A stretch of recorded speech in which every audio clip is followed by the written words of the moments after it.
I'm very pleased to rise on behalf of ACT to speak on the third reading of the Sentencing Reform Amendment Bill. ACT is supporting this bill, and we're very pleased to do so.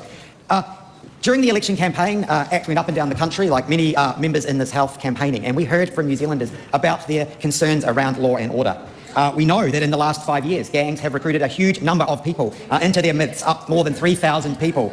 We've seen an escalation in violent crime, ram raids, dairy owners being attacked, really unacceptable things in our society. And it's really good to see that the government has taken a measured approach with a number of different law and order reforms, this being one of them. And I want to thank our partners in National and New Zealand First for picking up some of ACT's ideas, along with us supporting some of theirs around more police numbers and obviously around gang patch bans. So, ACT has been very pleased to be able to get 3 strikes back in place. Obviously, we've got the serious youth offenders category coming. But in this bill, we're actually also seeing a couple of things that ACT was very pleased to be able to campaign on and now deliver. And that really is around these aggravating factors for those in particular roles, whether that's in public transport or workers, sole charge workers, so, people living on their premises, who are particularly vulnerable to violent crime. And then what's also been talked about, this reduction around, limiting the reduction around sentencing and the 40% discount. And again, it's appropriate. This House actually does provide guidance to judges. That's why we actually set sentences in the Crimes Act. And so this is not unorthodox. It's just a Parliament taking an interest in our justice system and actually what people have told us and what kinds of sentences the community expects to see for violent offenders. So it is good to see these changes. We did campaign on them. It doesn't address all of the issues in our criminal justice system. We've never pretended that this bill does, but it is a part of a suite of measures that this government is taking.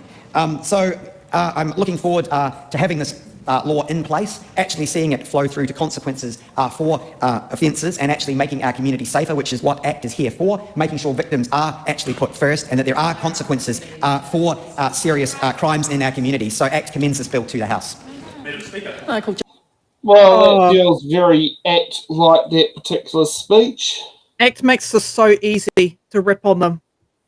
Okay, so it actually took me an hour or so to read through the regulatory impact statement. I did that before the show, and I recommend Todd do the same. Just spend an hour reading it.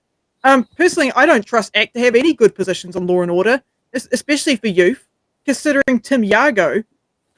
I can bring that up, and the ACT Party's reluctance to work with the police on gun legislation.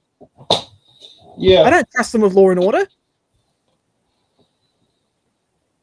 Yeah, no, exactly. It's their solution so far is to throw more Māori into prison instead of offering rehabilitation programs in communities. Instead of funding that, they don't care. They don't stand for law and order. Sorry, sorry. Yeah, selective law and order might be the better word to say. Thanks for watching.